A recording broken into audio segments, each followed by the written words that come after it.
So I want to go over a more complex topic. So I paired it with one of the easiest recipes I know. Now you've seen a cooked salsa on my other video, so now you're going to get a fresh mango salsa. Now the trick to a good salsa is the combination of flavor profiles. In this case, you're going to have a bit of sweet, a bit of sour, a bit of salty, a bit of savory, a bit of spice, and a bit of bitter. It's a deceptively complex flavor profile in a simple dish. If you can throw it on anything even close to Mexican food, you can thank me later. In this case, the sweet is in the mango, sour is in the lime, the salt, the savory in the cilantro and the tomatoes, the spice in the jalapenos, and the bitter in the red onion. While you can do this by hand, you can just as easily use a food processor to get that Mexican-style texture. So if you have the spare time and you're good with your knife skills, you can chop these to get a large, chunky salsa. I'm not going to get into knife skills this episode, maybe in a different video. On the salsa. Since we're making a coarse blend here, you want to chop everything into large pieces and then just throw them in the blender. The mango is the only interesting part, so I'll show you one method of cutting that in a minute. D.E.E.R. D-E.E.E.R. A large mental model that a man should have taught his son is about taking ownership of his life. Unfortunately, half the moms out there weaponize the family court, and he never got the chance. Or, worse yet, she didn't, and your dad just wasn't very good at it himself. I'm sure he was great in other ways. We're going to fill in the gaps now. So this is the standard script of the nice guy. Anything you do that causes judgment from others or kicks into your shame reflex is poison, and you do everything you can to distance yourself from any of that bad stuff that you do. So the two problems with this mental model is that you're offloading the responsibility of judging your actions onto somebody who doesn't want the job, namely your woman.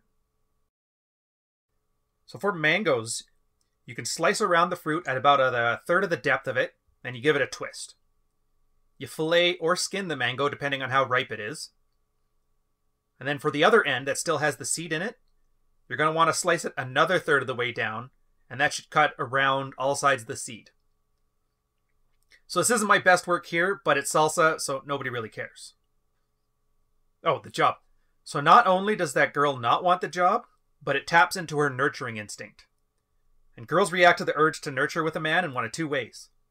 One is you become her child, mentally, and it kills any sexual version of you that she has in her mind. Second reaction is disgust at her big giant man baby. She doesn't mean to do either, she's just hardwired for it. So the old mental model is going to be a sexual graveyard for dad bods, and the new one is going to remove any habits you have of removing ownership from your life. And this is the be attractive, don't be unattractive thing that we've known since like the 80s for pickup. In this case, you're going to be not unattractive. The big four elements here are going to be to defend, to excuse, to explain, and to rationalize. A good example of this comes from these terms I've phrased open and closed communication. So open communications are easy. We talk straight, we share information. Closed communication, it's a little bit different. Closed communication is a subtext-laden attempt to gain the upper hand in a conversation, status-wise.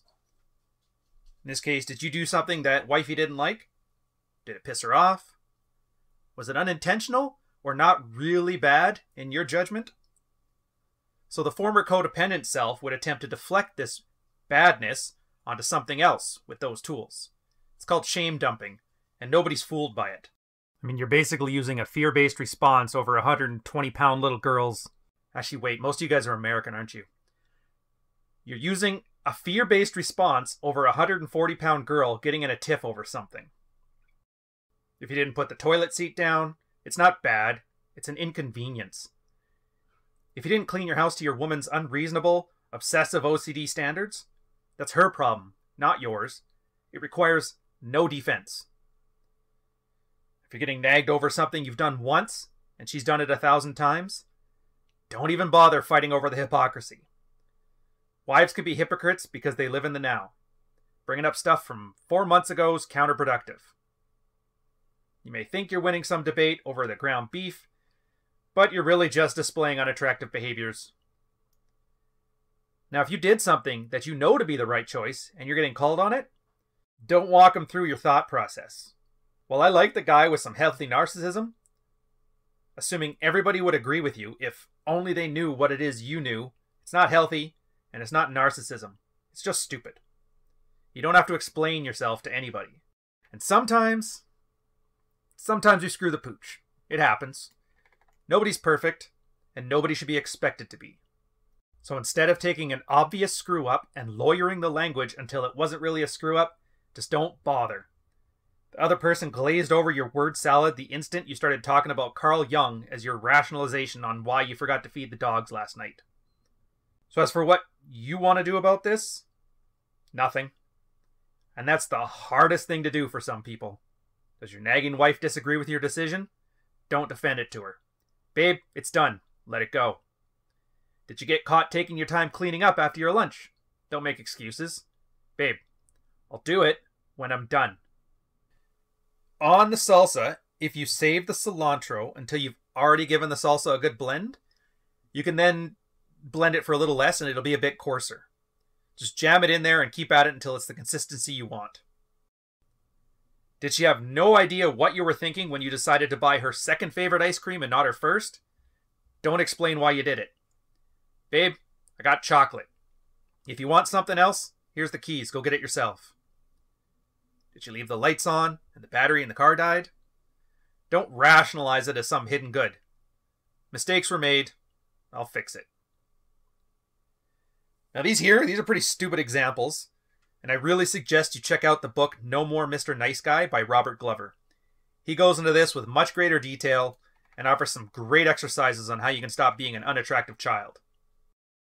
So we always refer to this as owning your shit. So trust me, it's shit. And that's it. Just like the last time. You can leave it to sit for a while, or you can be like me and eat it right away. You can show it off to your Tinder date that you can cook because you don't trust her ass to boil water. Yeah, it's okay. Keep drinking that rosé. I'll be there in a minute, Susan.